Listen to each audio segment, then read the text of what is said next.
अहमदनगरमध्ये भाजप उमेदवारांचे जल्लोषात स्वागत.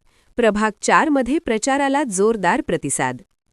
मिरज शहरातील अहमदनगर परिसरात प्रभाग क्रमांक 4 मधील भारतीय जनता पक्षाच्या उमेदवारांचे मतदारांनी उत्स्फूर्त स्वागत केले. भाजपचे उमेदवार निरंजन आवटी यांच्यासह सर्व उमेदवारांचे पुष्पहार घालून आणि जल्लोषात स्वागत करण्यात आले. या परिसरात भाजप उमेदवारांना मतदारांकडून मोठा प्रतिसाद मिळत असल्याचे चित्र दिसून येत आहे.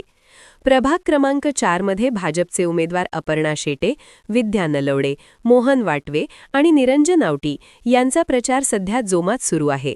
अहमदनगर भागात घराघरांत जाऊन घर टू घर प्रचार करण्यात येत असून पदयात्रांच्या माध्यमातून मतदारांशी थेट संवाद साधला जात आहे. हा प्रभाग भाजपचा बालेकिल्ला मानला जात असून येथे कोट्यवधी रुपयांची विकासकामे पूर्ण करण्यात आली आहेत.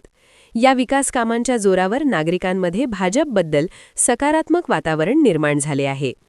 या प्रचारात सौ प्रज्ञा निरंजन आवटी, स्नेहा वाटवे, जयश्री गाडगीळ, अनघा कुलकर्णी, ज्योती आवटी, प्राची फाटक, नाना शिरोळे, गिरीश देसाई, अनिता रावते, पांडुरंग कोरे, राजेंद्र नातू, महेश फोंडे, अथर्व शेटे, संजय चौगुले, बाळासाहेब जाधव यांच्यासह अनेक भाजप कार्यकर्ते मोठ्या संख्येने सहभागी झाले होते. एकूणच अहमदनगर परिसरात मिळणाऱ्या या उत्स्फूर्त प्रतिसादामुळे प्रभाग क्रमांक 4 मध्ये भाजपचा प्रचार अधिक भक्कम होत असल्याचे चित्र दिसून येत आहे. प्रभाग क्रमांक 4 मध्ये भारतीय जनता पार्टीच्या माध्यमातून आम्ही चारही उमेदवार विकासाच्या मुद्द्यावर प्रचार करतोय. सगळीकडेच अतिशय लोकांचा उत्स्फूर्त प्रतिसाद आहे.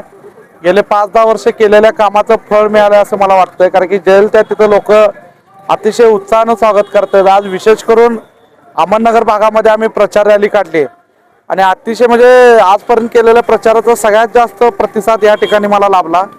असाच आशीर्वाद सगळ्या जनतेने आमच्यावर ठेवावा या माध्यमातून आम्ही तुम्हाला विनंती करतो. मध्ये ज्या 2026च्या महानगरपालिका इलेक्शन चालू आहेत त्यामध्ये आज बीजेपीची जी पॅनलमध्ये निरंजनदादा आवटी, नलवडे मॅडम, शेटे मॅडम, त्यानंतर मोहन वाटवे साहेब यांचा आज प्रचार या ठिकाणी चालू आहे आणि लोकांचा उत्स्फूर्त प्रतिसाद त्यांना मिळत आहे.